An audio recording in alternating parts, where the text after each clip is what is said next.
ఈసారి కూడా మళ్ళీ లాస్ట్లో మా ఇద్దరు అక్కల్ని తీసుకొని వచ్చి వీళ్ళిద్దరికి నేను న్యాయం చేస్తాను, ఓట్లు వేయండి అని ప్రజలకు అడగగానే వచ్చావు అనుకో, ప్రజలు కాదు నిన్ను చెప్పుతో కొట్టేది, ఈసారి మా ఇద్దరు అక్కలే నిన్ను చెప్పుతో కొడతారు. వైఎస్ వివేకానంద హత్య సీరియల్ ఇక ముగిసిపోయింది. మా షర్మిలక్కకి సునీతక్కకి చంద్రబాబు పసుపు పువ్వులు చెవిలో పెట్టి పంపించేశాడు. మా షర్మిలక్క సునీతక్క చేసిన తప్పు మా చంద్రబాబుకు కూడా తెలుసు. అయినా కూడా జగన్ని ఇరికించాలని చూసి వాళ్ళకి డబ్బులు ఇప్పిస్తానని మాయమాటలు చెప్పి అధికారం మీకు వచ్చేలాగా చేస్తానని చెప్పి వాడుకొని ఇప్పుడు అధికారం వచ్చాక మా చంద్రబాబు వాళ్ళిద్దరికి తలా ఒక చెవులో పువ్వులు పెట్టి పంపించేశాడు. హైకోర్టు సిబిఐ ఆఫీసర్లని అడిగింది, వివేకానంద రెడ్డి హత్య కేసు ఇంకా విచారణ చేస్తారా అని. సిబిఐ ఆఫీసర్లు మేము చేయాల్సిందంతా చేసాం, ఇంకా చేయాల్సింది ఏమి లేదు, మళ్ళీ గాన సుప్రీంకోర్టు మమ్మల్ని ఇన్వెస్టిగేషన్ చేయమంటే గాన చేస్తాం, లేదంటే చేయమని సిబిఐ ఆఫీసర్లు హైకోర్టుకి చెప్పారు. ఇక వివేకానంద రెడ్డి కేసు ముగిసినట్టే. ఈ విషయం హైకోర్టు చెప్పగానే మా షర్మిలక్క సునీతక్క కన్నా మా పచ్చ మీడియా ఎక్కువ బాధపడిపోతున్నారు. ఎందుకు సొంత కూతురులకి లేని బాధ మా పచ్చ మీడియా కంటే ఇంకొక 5 ఏళ్ళు ఈ సీరియల్ని బాగా నడపాలనుకున్నారు పచ్చ మీడియా. వీళ్ళే ఇన్వెస్టిగేషన్ ఆఫీసర్లు, వీళ్ళే పోలీసులు, వీళ్ళే సిబిఐ, వీళ్ళే మీడియా. అర్ధరాత్రి ఫోన్లు వచ్చాయి, ఆ సిగ్నల్ నుంచి వచ్చాయి, ప్లాన్ వేసింది వీళ్ళు, ఈ ప్లాన్లో ఇంతమంది భాగ్యమయ్యారు అని చెప్పి కట్టుకథలల్లి వీళ్ళే ఒక సినిమా కూడా తీసేసి జనాల్ని నమ్మించాలని చూశారు. ఇక నుంచి ఇలాంటి సినిమాలు ఇలాంటి సీరియళ్ళు ఏమి కుదరవు కాబట్టి ఈ పచ్చ మీడియా మా అక్కల కన్నా అంత బాధపడుతున్నారు. మళ్ళీ ఇంకొకటి కూడా ఉంది, మళ్ళీ చంద్రబాబు ఏమన్నా తప్పు చేశాడు అనుకోండి,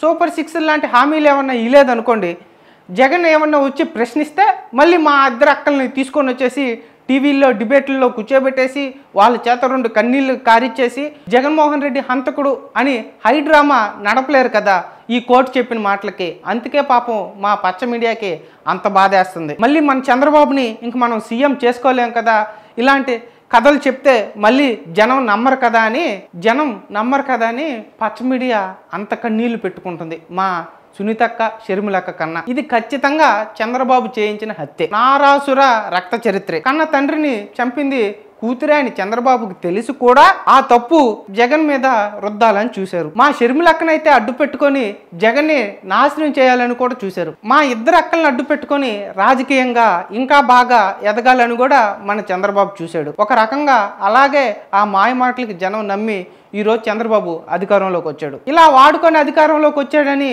మా ఇద్దరు అక్కలకు కూడా తెలుసు. అయ్యా చంద్రబాబు, ఒక స్ట్రైట్ క్వశ్చన్, నువ్వు అధికారంలోకి వచ్చి 1.5 సంవత్సరం దాకా అయింది కదా, నువ్వు మీ చెల్లెలకి ఈ కేసులో ఎందుకు న్యాయం చేయలేకపోయావు? సెంటర్లో బీజేపీ కూడా మీదే కదా, మీ కూటమే కదా, ఎందుకు న్యాయం చేయలేకపోయావు? మీ చెల్లెలకి ఎందుకు న్యాయం చేయలేదంటే, ఈ కేసులో కానీ న్యాయం జరిగితే దీని వెనక ఉండి నడిపిస్తుంది అంతా నువ్వని బయటకు వస్తుంది. నీతో పాటు మా ఇద్దరు అక్కలు కూడా జైలుకి పోతారు. అయినా కూడా మా ఇద్దరు అక్కల్ని ఎలా వాడుకున్నావు చంద్రబాబు?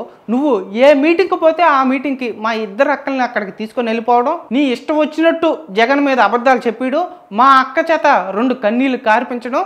నువ్వైనా సరే మా అక్కోళ్ళైతే నువ్వు పావలా యాక్టింగ్ చేస్తే మా ఇద్దరు అక్కలు రూపాయి యాక్టింగ్ చేసేసేవాళ్ళు స్టేజ్ మీద. రోజుకు ఒక ఊరు పావడం, మాకు న్యాయం చేయడం అనడం, 2 కన్నీళ్లు కార్చడం, మళ్ళీ పక్క రోజు ఇంకొక ఊరికి పోవడం. ఇదే పని నీ అండ చూసుకొని గత 5 ఏళ్ళు చేశారు. ఎప్పుడైతే నువ్వు గెలిచావో అప్పటి నుంచి మా అక్కోళ్ళు ఎప్పుడు బయటికి కనిపించేదిలే. ఎప్పుడైనా డబ్బు అవసరం అన్నప్పుడైతేనే వచ్చి ఒక మీటింగ్ పెట్టడం, నీ దగ్గర ఏమన్నా చెక్కులు తీసుకోవడం, వెళ్ళిపోవడం, ఇలా నువ్వు కొనసాగిస్తానే ఉన్నావు ఈ 1.5 సంవత్సరం. ఇప్పుడు హైకోర్టు మీ చెంప చెల్లుమనేటట్టు ఒక ఆర్డర్ పాస్ చేసింది. ఇక ఈ కేసులో ఇన్వెస్టిగేషన్ ఏమీ లేదని.